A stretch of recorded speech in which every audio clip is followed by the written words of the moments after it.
Hi everyone, this is Sekou Becton. I'm excited to present my community of Philadelphia, Pennsylvania for our class Social and Economic Justice 2. And here we go.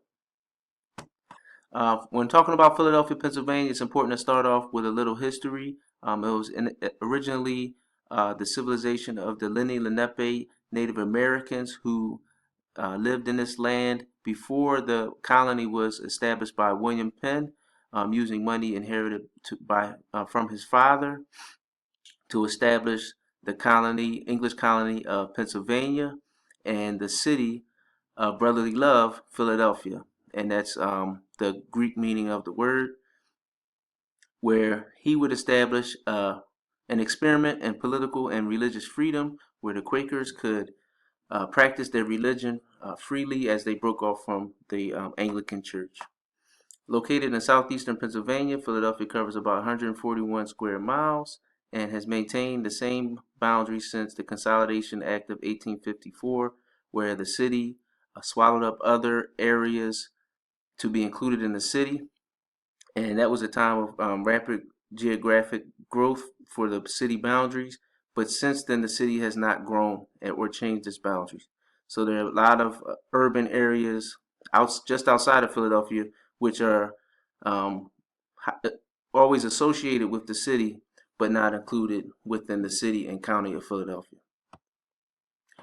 As of July 1st, 2015, there were about 1.5 million inhabitants in Philadelphia, according to census data. And as of April 1st, 2015, about 6.6 were under 5 years old, 22.5% under 18, 12% 65 and older, 52% female, and 47% male. The Black and African American community make up about 43% of the population of Philadelphia. Non-Hispanic whites, 41%. Hispanic and Latinos, 12%. Asian, 6%. And two or more races, or people who identify themselves as two or more races, 2.8%. And American Indian or Alaskan Native, about 0.5%. Educational demographics, about 82% of adult Philadelphia inhabitants are high school graduates, and about 25% have a bachelor's degree or higher. The population per square mile is 11,379.5. Median household income is about $36,000. And the median house or condominium value is relatively low. It's 136,000. The employment rate is about 6.8%. Philadelphia is the home of many major hospitals and has always been a center of learning when it comes to medicine, such as major hospitals in Philadelphia, Pennsylvania Hospital, Jefferson Hospital, Children's Hospital, Hahnemann Hospital, among many, many more. Philadelphia has always been also a home of many colleges and universities and has been a prestigious center of learning for students from around the world. Some of the well-known colleges are Temple University, University of Pennsylvania, Drexel University, St. Joseph's University, LaSalle, Philadelphia University, Community College of Philadelphia, and the list just goes on. Some of my favorite institutions are free and available to the public, such as the Free Library of Philadelphia, with 61 locations around the city, and also the Fairmount Park. Fairmount Park Commission established that some of the most beautiful areas of natural land should not be touched in building inhabitants in building homes or businesses, and should remain pristine and available to the general public. So, and Fairmount Park has parks spread throughout the whole city in different areas, and it covers about 14 square miles. Another jewel of Philadelphia is Independence National Historic Park, including Independence Hall, where the nation's three founding documents were agreed upon and signed: the Declaration of Independence, the Articles of Confederation, and the Constitution, and also the Liberty Bell.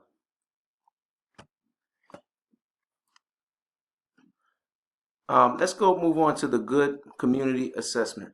And I'm just going to get my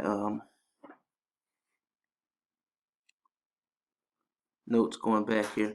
Well, safety is always a concern. According to the Good Community Assessment article, a few different things should be considered in safety, including natural disasters. And as far as natural disasters are concerned, Philadelphia is a safe place, and there are no natural disasters here in the city. So that's definitely safe. But one huge safety concern in Philadelphia is the crime rate. There were about 280 murders last year in Philadelphia. That's a large number, but it is comparable to many other large cities, and the number has gone down over the years consistently. Goods and services, I would rate that pretty high for Philadelphia. Philadelphians have access to plenty of goods and services with large shopping and commercial districts, emergency response systems, hospitals, and just about whatever they need as consumers. Relationships binding citizens together. I think that has a lot to do with which area the individuals live in.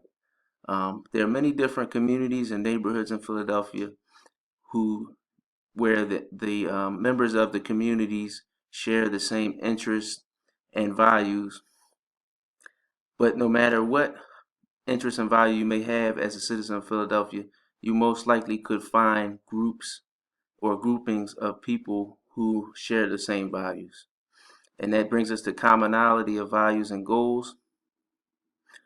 There are many groups who share the same common values and goals. And I just switched to my presenter notes here. And we were talking about commonality of goals and values.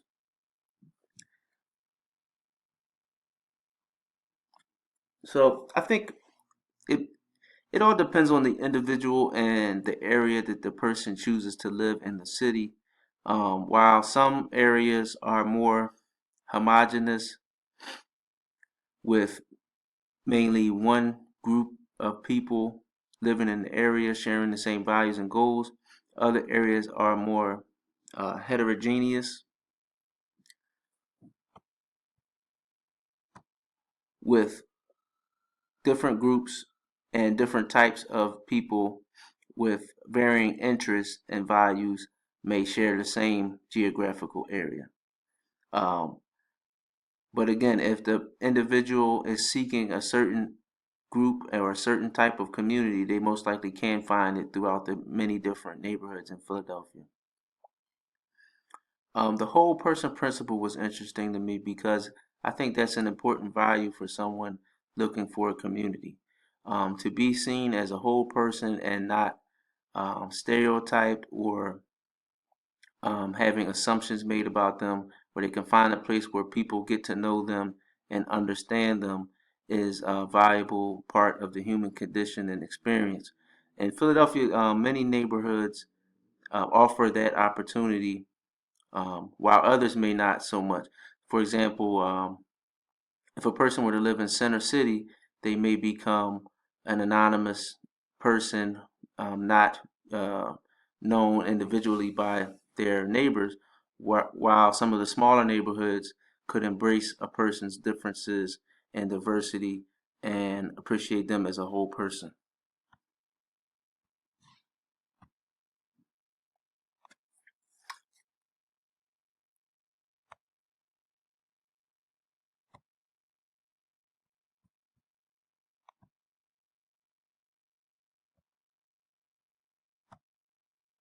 Predictability.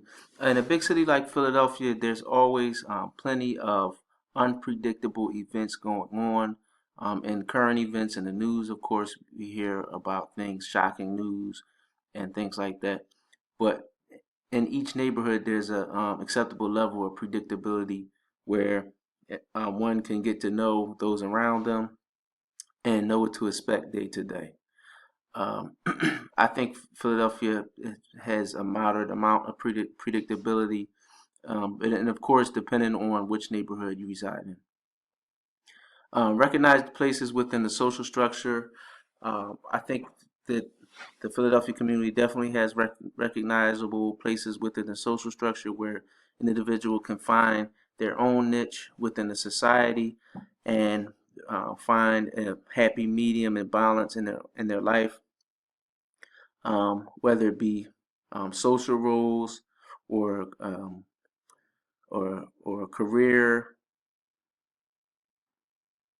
roles within the community, where the person can find opportunities for growth and fulfillment. Um, and when it comes to opportunities for growth and fulfillment, I think Philadelphia rates highly because there are so many different um, movements, career paths, educational opportunities, cultural enrichment opportunities that an individual can take advantage of. No matter what your interest is, you can likely find opportunities for that in the city of Philadelphia. Homogeneity versus heterogeneity is an interesting balance because according to the text, um, a homogeneous community um, is useful because it helps to bring people together in a common interest and increases unity, while a heterogeneous community increases diversity and helps people to accept others who are unlike them. And it also helps children to grow up seeing different ways of life and understanding other cultures. Um, Philadelphia is very diverse. However, many neighborhoods um, are groupings of people with similar racial, cultural, religious, and social values. Um, while some neighborhoods are more segregated than others, um, overall, I think it's a very diverse community. Overall, I just added up my scores and divided them by the number. I think there were 9 total. And then I got the overall score would be 7.4 for the good community assessment. So I guess that would make Philadelphia would get a C as a good community. This exercise was really valuable, and I appreciated the opportunity to assess my own community and explore um, the city of Philadelphia as a community. Thank you very much.